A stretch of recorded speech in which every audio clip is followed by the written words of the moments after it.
Medeia, mulher da Cólquida, aquela que mata os próprios filhos por conta da traição de um homem na tentativa de recuperar a sua honra.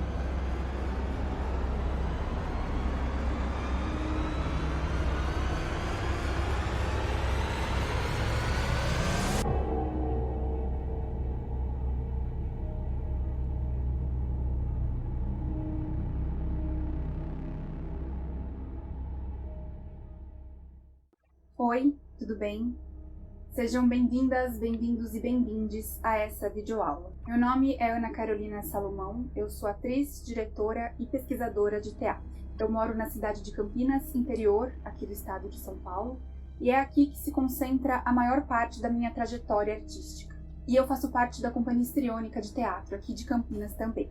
Hoje eu tô aqui para conversar com vocês um pouquinho a respeito de uma das frentes da pesquisa de mestrado que eu desenvolvo no PPG Artes da Cena da Unicamp, a respeito da figura mítica de Medeia. A minha pesquisa é essencialmente prática. A busca tem sido por dar conta dessa personagem tão instigante e fascinante, e para isso eu tenho recorrido aos mais diferentes recursos. No estágio atual do processo, existe uma clareza de que eu, atriz, artista, manifesto determinado corpo em sala de ensaio e tenho buscado sentido para a existência desse corpo nessa mitologia de Medeia.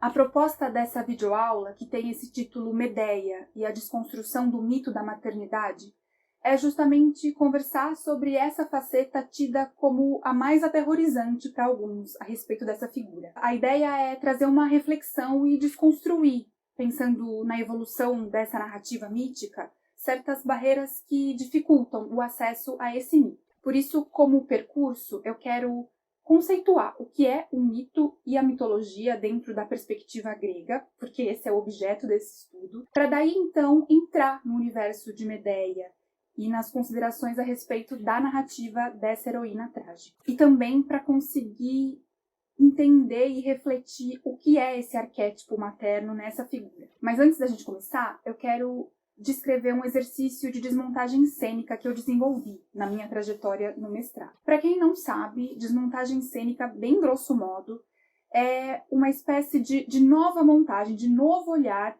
para uma obra que já existe, que você já tenha pronta. Então é como se a gente fosse desvelar, mostrar o avesso dessa cena, como os processos de feitura dessa cena, a costura, digamos assim. E, naturalmente, consequentemente, você cria uma nova montagem, um novo olhar para o mesmo objeto. Acontece que pra gente, estudante de mestrado, que está chegando, que estamos ali com as nossas paixões muito direcionadas para o nosso objeto de pesquisa, é muito difícil a gente querer trazer alguma obra, algum tema que a gente já tenha trabalhado, que já esteja pronto. A gente quer lidar com os nossos materiais que estão ali, querendo existir, querendo se fazer acontecer. Comigo não foi diferente. Eu queria falar e pensar a Medeia.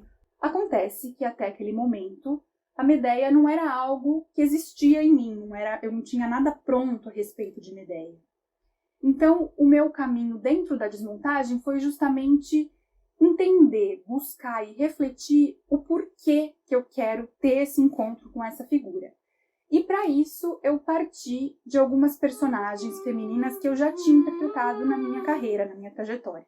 E o que ligava essas personagens entre si era o fato de todas serem mães, e cada uma a sua maneira conduzir a sua entidade materna, digamos assim. As personagens que eu trabalhei nesse processo foram a Virgem Maria, ou seja, o arquétipo cristão, ocidental cristão do que é a mãe pra gente hoje, a Xentê, da Alma Boa de Setsuan, do Brecht, a Arcádina, de A Gaivota, e uma personagem de uma peça autoral da minha companhia, da Companhia Ciriônica de Teatro, do nosso teatro-filme que se chama O Rio Abaixo do Rio, uma personagem que se denomina justamente a mãe. Então, cada uma dessas figuras desenvolviam a sua maneira de ser mãe no mundo.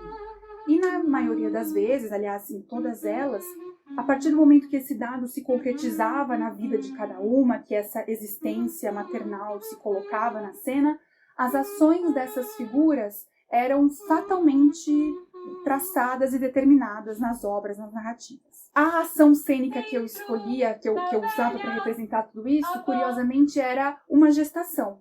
Então eu ia me gestando dessas figuras, a minha barriga ia crescendo para que no fim eu parisse Medeia. E ao mesmo tempo, a Medeia nesse processo se estabelecia como uma espécie de anti-mãe frente às demais, porque afinal de contas ela era a única que matava os próprios filhos. Então, pra gente, fica claro que pra gente, nossa sociedade judaico-cristã, é muito difícil lidar com a potência desse mito, lidar principalmente com essa questão que Medeia trata tão sanguinariamente. E nesse sentido, é preciso um esforço, uma mudança de perspectiva para a gente conseguir encarar essa obra naquilo que ela de fato significa, porque Medeia, por mais incrível que pareça, ela não é sobre uma mãe malvada que mata os próprios filhos e acabou. É sobre muitas outras coisas, tem muitas outras camadas. Mas quem carrega a velha? E nesse sentido, eu entendo que a gente precisa agora entrar justamente no que é um mito. Vou começar com essas palavras sábias de Joseph Campbell, um dos maiores mitologistas do século XX. Ele diz o seguinte: em todo o mundo habitado, em todas as épocas e sob todas as circunstâncias, os mitos humanos têm florescido.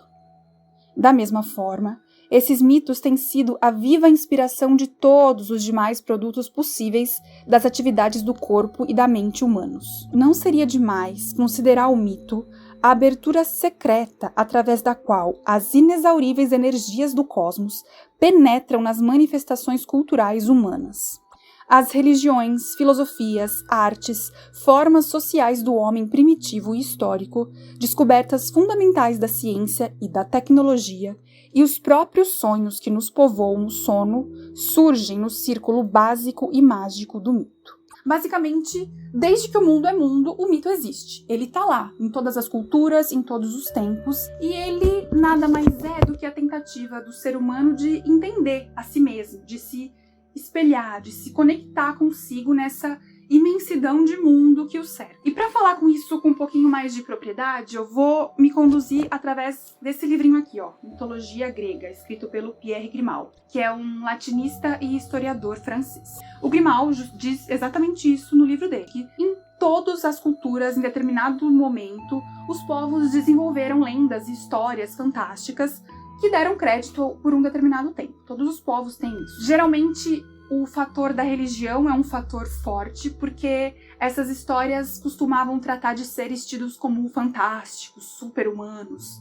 Então a religião sempre era uma questão que já estava lá. Em alguns casos, o que predomina são os poemas épicos religiosos, como no caso da cultura indiana, por exemplo. Em outros casos, o elemento épico per se é a tônica, como acontece nos ciclos lendários dos celtas. Ou então tem outros casos ainda em que o mito praticamente se perde na história. Ele perde o seu caráter fabular, por assim dizer, e se camufla no que seria tido como um dado histórico, que é o que acontece na maioria dos mitos romanos. Na Grécia, especificamente, o mito se ocupa de todas essas características. Ele tem tudo isso dentro dele. E não é à toa que a palavra grega mitos, que significa mito, ela se destina a todas as histórias contadas, sejam as fábulas, as tragédias, as comédias. Na epopeia grega, onde se tem a primeira formalização do mito, por assim dizer, o que se pretende lá é enaltecer os debates dos seres humanos a uma categoria universal, praticamente.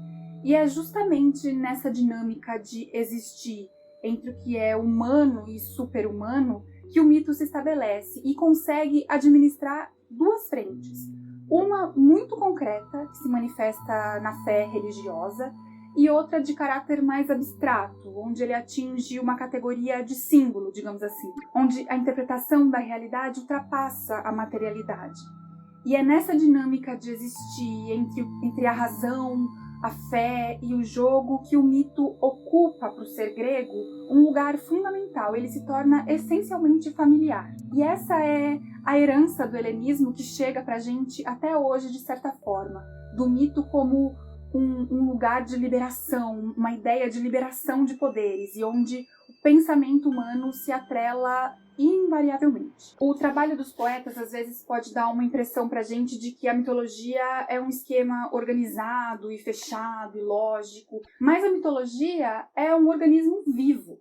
O mito é um organismo vivo, ele existe num sentido plástico da existência, digamos assim. O que significa isso, na verdade? Que a gente nunca vai conseguir chegar na origem específica de um mito. Isso é praticamente impossível, porque ele se constrói de uma série de versões, de uma série de histórias, de diferentes culturas, diferentes lugares, que à sua maneira vão agregando episódios, vão modificando esse mito dentro daquilo que é interessante para determinada cultura. E é justamente nessa somatória de existências que o mito se estabelece. Não existe uma versão única e definitiva. O mito é muito grande. E nesse sentido, a gente volta para a história da Medeia, para entender como a evolução dessa narrativa constrói o que a gente entende hoje, a versão que nos chega hoje, que é a versão de Eurípides. E a gente também não pode perder a perspectiva de que o mito é um espaço do imaginar. Ele existe para que o ser humano consiga imaginar a si mesmo. Se a gente tira essa camada fabular, a gente perde o mito naquilo que é essencial a ele, essa abertura. Existem lacunas na mitologia e ela se dá dessa forma, e isso é completamente natural, e é justamente isso que o faz ser o que é. Medeia, mulher da Cólquida. Aquela que mata os próprios filhos por conta da traição de um homem, na tentativa de recuperar a sua honra. O homem em questão é Jasão, o herói dos argonautas, que chega no país da Medeia para capturar o Velocino de Ouro, uma pele mágica de carneiro, um presente dos deuses, que garantia saúde e prosperidade para quem possuísse. Jasão precisa capturar esse velo para reconquistar o seu trono em Olco.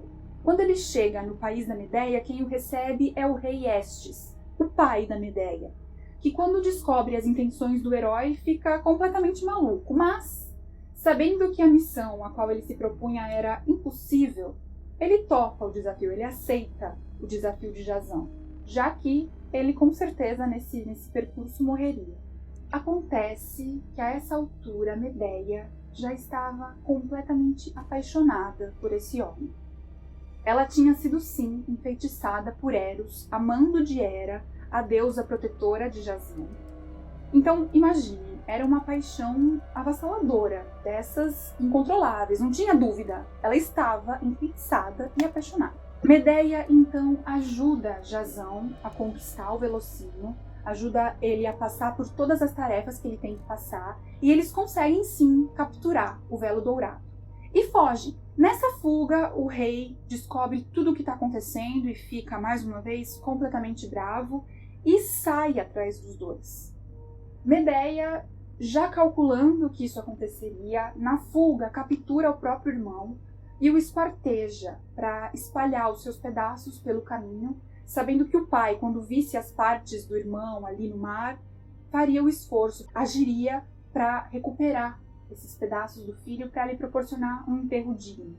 Assim, o casal consegue realizar a sua fuga, e a partir daí, inúmeros crimes são cometidos por eles. Quando eles chegam na Tessália, em Olco, de novo, na terra do Jasão, eles descobrem que o rei Pélias, o tio do Jasão, que usurpou o trono, matou o pai de Jasão. Eles ficam incomodados com isso, então Medeia articula uma vingança e convence as filhas do rei Pélias a também esquartejarem o pai e o colocarem dentro do seu caldeirão, para que ele possa renascer rejuvenescido. isso não dá certo, obviamente. Quando tudo se descobre, Jasão e Medeia têm de fugir de Iola. E é aí que eles chegam em Corinto, onde se passa o drama dessa heroína. Lá eles vivem muito bem por vários anos, até que o rei Creonte decide casar sua filha Creusa com Jasão, que aceita de bom grado, afinal de contas, por que não ascender socialmente, não é mesmo? Medeia, arrasada, articula a sua vingança. Ela pede que os seus próprios filhos, levem um presente para a futura noiva. E assim que ela veste o ornamento que a Medeia preparou para Creusa, o corpo dessa mulher pega fogo. O seu pai, o rei Creonte, na tentativa de ajudar a filha, também se incendeia junto. O palácio é completamente dominado pelo fogo. Depois disso, a Medeia mata os seus filhos, deixando Jasão completamente sozinho e completamente sem nenhuma perspectiva de futuro, porque algumas sementes não podem germinar. Exato. Essa é a versão de Medeia mais famosa, que nos chega com mais clareza, e essa é justamente a versão de Eurípides, escrita por volta de 435 a.C. O Eurípides, obviamente, não inventou a Medeia, não foi ele que inventou esse mito, conforme tudo que a gente estava dizendo, mas ele inventou sim a característica mais incômoda dessa figura, que é a de infanticida, da mulher que mata os próprios filhos. Várias tradições helênicas mais antigas são contrárias à maneira de ser Medeia. Em alguns casos, quem mata os filhos dela seria a população de Corinto, que fica incomodada com a forma como ela está governando o país. Nesse caso, nessa versão, a Medeia é rainha de Corinto, então a população é que mata os filhos dela. Tem outras versões que dão crédito a várias mortes para o Jasão e não para a Medeia. Tem ainda outras versões onde ela é raptada do seu país, ela não sai de livre, espontânea vontade. Então, tudo isso mostra justamente essa plasticidade do mito, essas diferentes versões que, somadas, constituem o mito. Tudo isso é Medeia, não tem uma lógica certa, uma lógica errada, uma versão certa, um movimento certo, não tem isso. Tudo isso é a potência Medeia e as versões que as culturas desenvolvem para essa narrativa. Mas o curioso, na versão de Eurípides, que é onde recai todo o meu interesse, tanto crítico quanto cenicamente falando, esse dramaturgo que é tido como o mais vanguardista dos dramaturgos, entre Sófocles e Ésquilo, ele traz um dado muito importante, que é a crise do tempo. A Atenas, na qual Eurípides existe, não é a grandiosa Atenas de Péricles. Ela já está vivendo ali uma crise existencial, uma crise cultural, uma crise econômica, a Guerra do Peloponeso, já não é a mesma Atenas. E também tem um dado interessante que o Eurípides, por ser o mais jovem, ele já tem muito do pensamento filosófico que estava se desenvolvendo nesse momento. E ele utiliza isso na construção das suas narrativas. Não à toa ele lida com a questão do feminino com muita presença. Não só em Medeia, em várias outras tragédias, as figuras femininas ocupam posições muito essenciais, principais. E ele apresenta personagens tanto depravadas quanto castas. Ele lida com a essência do feminino de diferentes maneiras. E o mais legal dessa mudança que Eurípides propõe no seu projeto artístico, porque evidentemente é um projeto artístico, é um entendimento da função do destino diferenciada. Até então, as tragédias, de modo geral, tinham essa conexão fatal do destino que era ditado a partir de uma força superior para as figuras, para as personagens. Isso não significa que na obra de Eurípides isso acabou, o destino está lá, mas acontece que ele aparece a partir da escolha e inserido na lógica do contexto social que essas personagens estão vivendo. E justamente no entendimento do cenário, do contexto ali daquela época, a gente vê também em Medeia, em Eurípides, que ele dá voz a personagens que geralmente não costumam ter voz numa tragédia. Então, a gente vê a ama sendo uma figura central no entendimento desse drama, a gente vê o mensageiro tendo o fator determinante, a gente vê que o coro, a proposta do coro é diferenciada do que a gente costuma ver na maioria das tragédias. Ele é composto essencialmente por mulheres, e mulheres coríntias, ou seja, mulheres que são de Corinto e que ainda assim se compadecem do drama da protagonista. Elas são empáticas à Medeia, são empáticas à estrangeira. Essas pequenas pistas mostram uma abordagem diferenciada do que é tido como padrão numa tragédia grega. E nesse sentido, isso faz com que o espectador, que até então, quando se deparava com uma tragédia, via um drama em cena elevado, de pessoas elevadas, de uma categoria que não era a sua, ele passa a se identificar com o que está acontecendo ali. O espectador comum se vê em cena. E isso é uma mudança incrível. Agora, se a gente pensar que as tragédias tinham essencialmente um caráter didático e a tentativa de colocar em cena, de fazer o espectador sentir terror e piedade, se a ação de Medeia fosse outra, nessa versão de Eurípides, se ela escolhesse não matar os filhos, será que o mesmo efeito aconteceria? Será que a mesma lógica seria alcançada? Porque, obviamente, que isso também era impactante para aquelas pessoas. Ainda que não fosse uma sociedade judaico-cristã, que tivesse os nossos paradigmas de entendimento do que é exercer a função maternal no mundo, ainda assim é claro que uma mãe que mata os filhos era algo chocante. Não é aí que está o X da questão.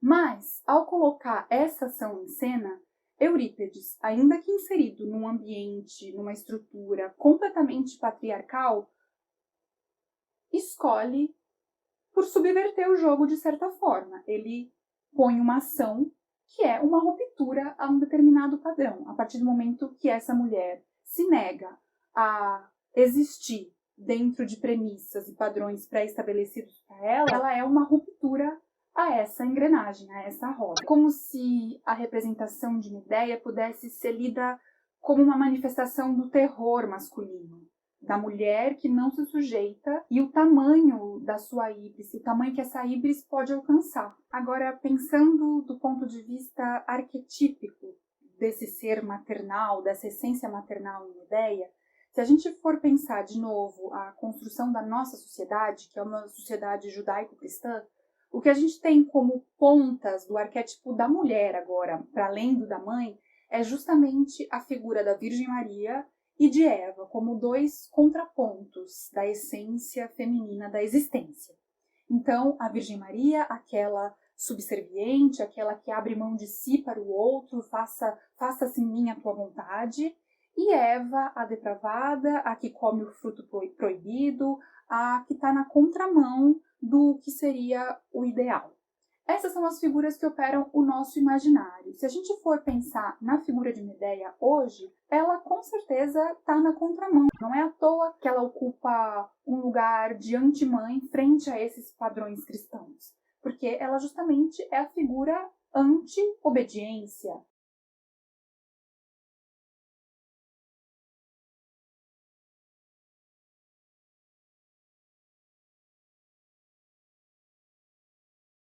E, ao mesmo tempo, se a gente for pegar a origem no sentido do que vem antes, né? Não da primeira, porque isso, como eu disse aqui, a gente não consegue chegar no mito definidor. Mas se a gente for estudando o passo atrás, Medeia, a gente descobre que ela é uma derivação do mito, do culto da grande deusa, de uma tradição ancestral, antiga, mais antiga do que a Grécia clássica. Ela é fruto desse culto da grande deusa, que era justamente um culto realizado num tempo onde a sociedade era matriarcal por excelência. A evolução dessa mitologia, onde a gente chega nessa representação Medeia, por sua vez, então, é justamente um retrato da transição de um matriarcado para um patriarcado. A Medeia é justamente a figura que demonstra essa transição de estrutura de sociedade. E ao mesmo tempo que ela se instaura como uma manifestação formal de uma transição de pensamento, de uma transição de estrutura de sociedade, ela, por sua vez, também é uma possibilidade de ruptura desse patriarcado. Ela ainda é um grito de socorro frente às ações que ela estabelece. Nesse sentido, uma pergunta: como a mulher terrível da Cólquida pode abarcar em si o arquétipo da grande deusa e da antimãe simultaneamente?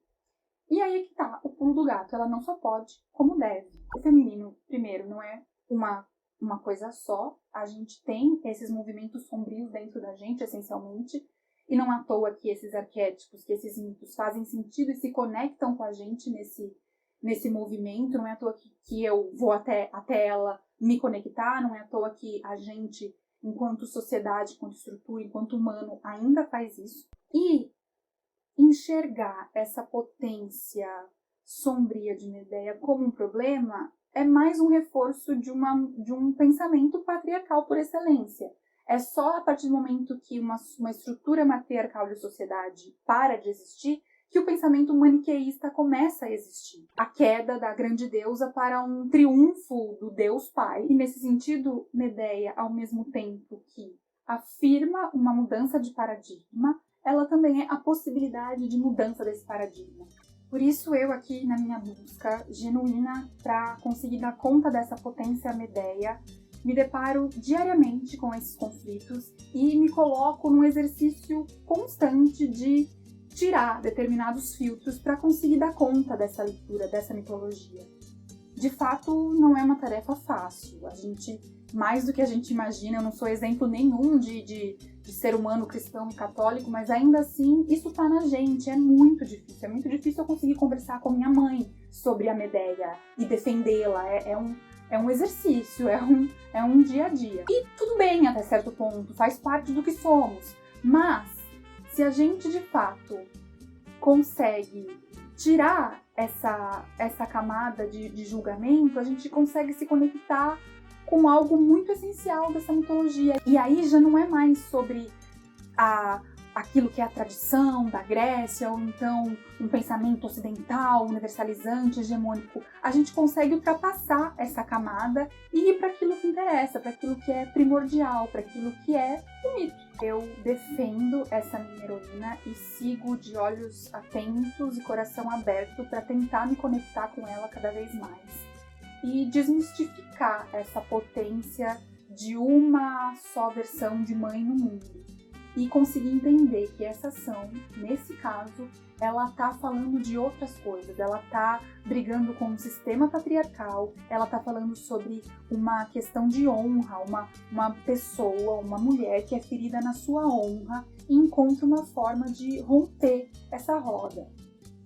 É difícil, não é fácil, mas eu entendo Medeia como esse lugar da grande mãe, da grande deusa, de uma das representações da deusa da lua, da Lilith, essa potência de existência como algo que pode sim ajudar a gente no enfrentamento do presente e conseguir, a partir dela, criar possibilidades artísticas da minha cena enquanto atriz artista, mas também da minha vida, de olhar para o presente, para a vida de outra forma.